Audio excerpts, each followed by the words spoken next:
Time ఎంత అనుకుంటున్నారు? 11:41. అంటే కొన్నిసార్లు లేట్గా లేస్తాను, కొన్నిసార్లు త్వరగా లేస్తాను. సో లైట్గా ఫ్రెష్ అప్ అయ్యి జిమ్ అవుట్ఫిట్ వేసుకొని బ్రేక్ఫాస్ట్ చేసి జిమ్కి వెళ్తున్నాను. జిమ్లో కొన్ని ఎక్సర్సైజ్ చేసేసాను.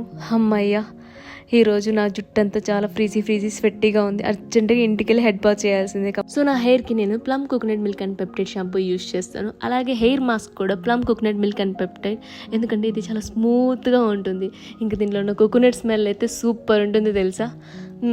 ఇప్పుడు హెయిర్ డ్రై చేసేసుకున్న వెంటనే ఈరోజు నాకు లంచ్ ప్రిపేర్ చేయడానికి ఓపిక లేదు కాబట్టి బయటకు వెళ్ళి సలాడ్ తిందామని ఫిక్స్ అయిపోయాను. లంచ్ అయిపోయాక నా ఫ్రెండ్తో పాటు మాల్కి వచ్చాను. ఈవినింగ్ అవ్వగానే కొన్ని ఫన్నీ రీల్స్ చూస్తూ నవ్వుకుంటాను. మరి నా రీల్స్ ఏమైనా ఉంటే ఎడిట్ చేసుకుంటూ ఉంటాను. సో నైట్ అయింది కాబట్టి ఈరోజు డిన్నర్కి నేను చికెన్ కర్రీ ప్రిపేర్ చేద్దామని చికెన్ కర్రీ చేస్తున్నాను. వావ్, చాలా ఎమ్మీగా వచ్చింది. టేస్ట్ అయితే సూపర్ అనిపించింది. సో ఇప్పుడైతే పడుకునే టైం అయింది. అయినా నా జుట్టు చూసారు ఎంత స్మూత్ అండ్ సిల్కీ షైనీగా ఉంది కదా.